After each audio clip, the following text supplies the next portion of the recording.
each episode of Access was a mile, we'd have just run a marathon. And episode 26 has plenty to get you sweaty. Check it! We're in Amsterdam getting high on the slashy delights of thumping action sequel Darksiders II. We're also fawning over a Belgian CG dog in our Tintin Blu-ray review, and blubbing at a virtual robot lady in our PlayStation briefing.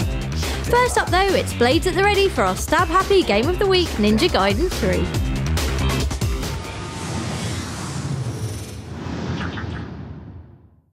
We don't know why the government's response to terrorism is to take photos of your danglies before you board the 1535 to Malaga, because Ninja Gaiden 3's foreign policy is way more effective, namely send in a really hard man in groin-worrying rubber to hack any wrongdoers into small chunks of regret. Don't want to die. The really hard man in question is one Ryu Hayabusa, whose tactics include merciless stabbing, heartfelt compassion, I'm just trying to feed my kid, and shoving his taut ninja buttocks right in front of the camera. Hello, buns! Even tougher than Ryu's finely sculpted derriere is the game itself.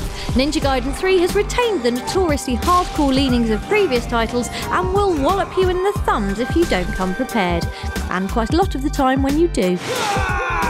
There's the generously named Hero mode for action virgins, where carving through bone and sinew is as simple as mashing square and triangle, but then you'd be doing it all wrong. Ninja Gaiden's beating heart is in lightning reactions and the coldly efficient murder of anyone that isn't you.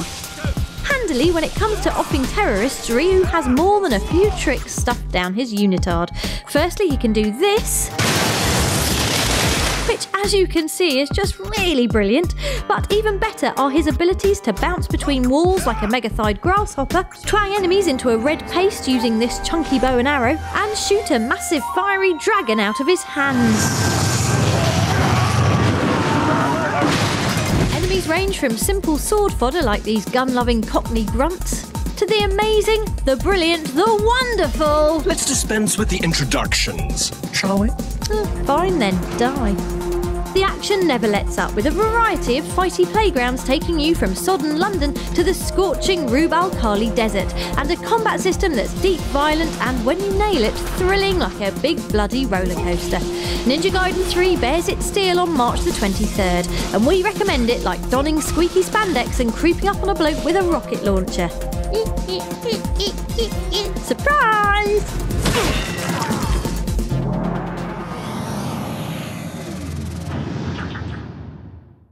Brace yourselves for a massive news impact. It's time for your PlayStation briefing. First up, making an emotional splash in the deep end of the Can Video Games Do Art debate is the jaw-dropping Kara, a tech demo from Heavy Rain developer Quantic Dream. The video shows lovely actress Valerie Curry being pieced together like an IKEA wife before doing that clever robot thing of realising she might actually be alive and making us blub like X Factor rejects. I want to live. I'm begging you. You can watch Kara online right now, and if David Cage and his team don't make a game out of it, well then, tough, but it'd make us even sadder.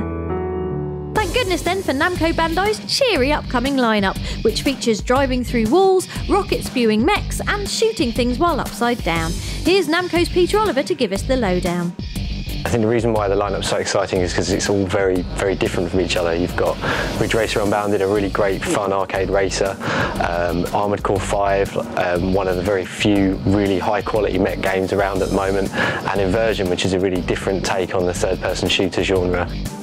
Next, if the 8-month wait for Resi 6 has you feeling parched, then you can always take a sip of Resident Evil Operation Raccoon City, strafing onto PS3 on March the 23rd, and shooting at the same time, finally! This co-op friendly shooter is a decent Resi snack before November's main course, and has you popping shots at, for the first time since probably last week, zombies! Hopefully they'll stay dead this time. Lastly, it's time for you lot to get your voting caps on for the Access Magazine Cover Star competition. Over 100 talented folk entered the contest to design the magazine's next cover, with a Sony DSLR, Sony NEX7 compact camera and a PlayStation Vita waiting to fill the winner's gadget pouch. Head to facebook.com/PlayStation Access to cast your vote. We didn't submit ours in the end because it wouldn't have been fair on the competition. That's all your news for now. We'll be back with more next week.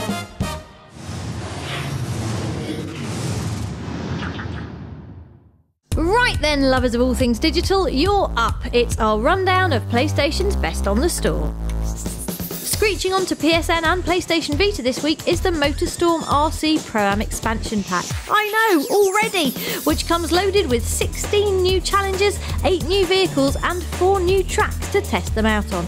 As with the main game, this sizable slab of DLC offers all the fun of hurling remote-controlled cars around the place, minus all the smashed plant pots and broken kitten legs that come with doing it in real life. We're sorry, Mr. Whiskerson. Just as colourful and every bit as high-def is Rayman 3 HD, a spruced-up re-release of PS2's platform classic. Thanks to the recently brilliant Rayman Origins, the limbless wonder is as much in vogue as dressing like an idiot, with this threequel offering plenty of levels to bounce through, collectibles to hoover, and hoodlums to thonk. It's on the store today, so go get some. If you're still hungover from Twisted Metal's army of sociopaths, then Wheels of Destruction World Tour might be just the tonic you need.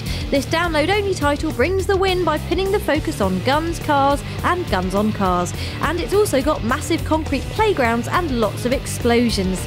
Good, we do love concrete and explosions. Lastly but not leastly is Assassin's Creed Revelations, with Ezio and Altair's last hurrah now available on the store in its entirety. The game has an emotional sting as sharp as its blades and is a great excuse to get you all excited about the mega brilliant Assassin's Creed 3 feature we've got coming up next week. Yeah, we went to Montreal for the world first reveal. It's alright. That's all from the store for now. We'll have more virtual knickknacks for you next week.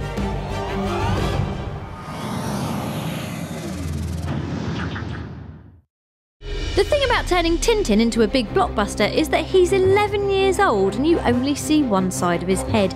So congratulations to Steven Spielberg and Peter Jackson, who last year used the magic of motion-captured CG to bring the world of the plucky Belgian journalist alive in the big screen and gave him a whole face.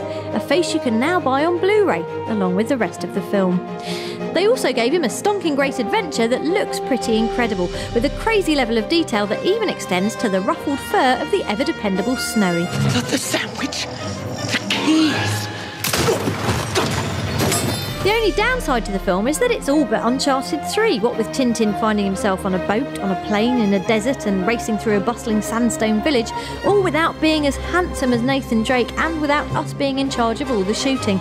Still, as sort of cartoon versions of Indiana Jones go, this is the best one ever, and well worth picking up. Well, you looked a little cold, so I lit the fire. In a boat!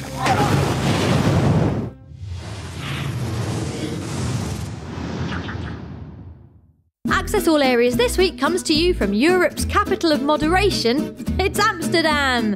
We weren't just there to drink in the sights, however. THQ's hell-tinged sequel Darksiders II was in town, and we caught up with developer Vigil Games to talk swords, massive horses, and playing as Death.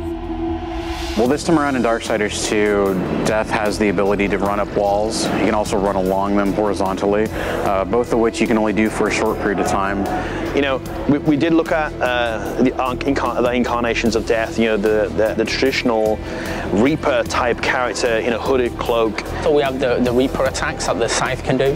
If you do delay chains down through the Scythe, you can actually get him to literally do a Scythe move, but then the Reaper will come out as well and do a move for you, which will do a lot more damage. That's like a unique thing that only Death could do. But Death is Death, right? Can't he just decide he's not actually dead? Well, based on the fiction, the Four Horsemen aren't at their full power as you and I would know them, unless all 7 seals are broken. And at this point in the story, that hasn't happened yet, so he's still vulnerable to physical attack and damage and things like that. And also there's something in the story that happens that you can kind of see why there's a certain, not weakness, but something that kind of like changes Death quite deeply. That's all lovely and everything, but what would you be a horseman of? I think I'd be the horseman of art, I guess, with my long scythe paintbrush. Horseman of time, to somehow have control over that. Reverse it, go backwards, go forward, speed it up, slow it down. I know, the Horseman of Fun. That sounds like a pretty cool horseman for me. Thanks guys, that's all from Amsterdam and Darksiders 2. We'll have more on the game in the run-up to its June release.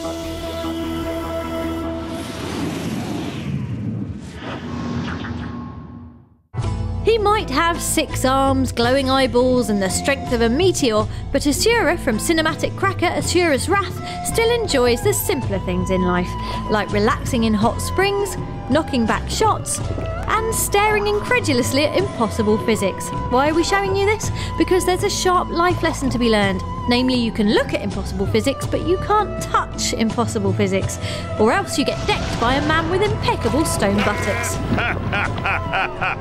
Bye!